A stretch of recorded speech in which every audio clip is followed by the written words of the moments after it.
தமிழ் சினிமாவுடைய உச்ச நட்சத்திரங்கள்ல ஒருவராக இருப்பவர் தான் நம்ம ஏகே அவர்கள். கடந்த 15 ஆண்டுகளாக தன்னுடைய படம் சம்பந்தமான விளம்பர நிகழ்ச்சிகள்ல கூட அவர் கலந்து கொள்றது கிடையாது. ஆனாலுமே அவருடைய படங்களுக்கு மிகப்பெரிய அளவுல ஓப்பனிங் வசூல் கிடைக்கும். இவரோட நடிப்புல கடைசியா வெளியான குட் பேட் அக்லி அப்படின்னு படம் பாத்தீங்கன்னா ஒரு இமாலய வெற்றியை பெற்றது. அதிசருடைய கெரியரிலேயே அதிகம் வசூல் செய்த திரைப்படம் அப்படின்ற சாதனையை இந்த திரைப்படம் படைத்தது. இதனடுத்து பாத்தீங்கன்னா மீண்டுமே ஆதிக்குடனேயே கை கொடுத்திருக்காரு நம்ம ஏகே அவர்கள். இந்த படத்தை ரோமியோ பிக்சர்ஸ் ராகுல் அவர்கள் தயாரிக்கிறார் அப்படின்னு சொல்றாங்க. படப்பிடிப்பு இந்த ஆண்டு இறுதியில ஸ்டார்ட் ஆகும் அப்படின்னு எதிர்பார்க்கப்பட்ட நிலையில இந்த படப்பிடிப்பு அடுத்த ஆண்டு துவக்கத்துல ஸ்டார்ட் ஆகும் அப்படின்னு சமீபத்திய பேட்டியில நம்ம அதிசர் அவர்களே உறுதி பண்ணாரு. இந்த நிலையில அதிசர் தற்போது கார் பந்தயத்தை முடித்துவிட்டு இந்தியா திரும்பிட்டாரு. இதனடுத்து ஏகே 64 படத்திற்கான நடிகர் நடிகைகள் தேர்வு பரபரப்பாக நடைபெற்று வருதா. மேலும் இந்த படத்துல ஒரு முக்கிய வில்லன் இருக்கார். அவர் பாலிவுட்ல இருந்து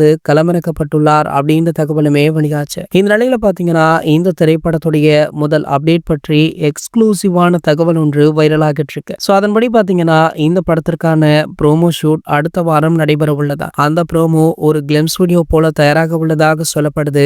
ஆகையால இந்த ப்ரோமோக்காகவுமே ஏகே ரசிகர்கள் அதிரடியாக ஆவலுடன் காத்துட்டு இருக்காங்க. மேலும் பாத்தீங்கன்னா இந்த ப்ரோமோவில் ஏகே அவர்களுடைய கெட்டப் என்னவாக இருக்கும், படம் எது போன்ற கதையாக இருக்கும் அப்படின்னு ரசிகர்களுடைய ஆர்வம் தற்போதே துள்ளி குதிக்கும் அளவிற்கு இருக்கு. சோ ஆகையால இந்த ப்ரோமோ கண்டிப்பாக பலவிதமான சாதனைகள் படைக்கும் அப்படின்றதுல எந்த ஒரு மாற்று கருத்துமே கிடையாது. இந்த ப்ரோமோக்காக உங்களை யாரெல்லாம் ஆவலுடன் காத்துட்டு இருக்கீங்க அப்படின்றத கீழே உள்ள கமெண்ட் செக்ஷன்ல கமெண்ட் பண்ணிட்டு நம்மளுடைய சேனலை மறக்காம சப்ஸ்கிரைப் பண்ணிக்கோங்க.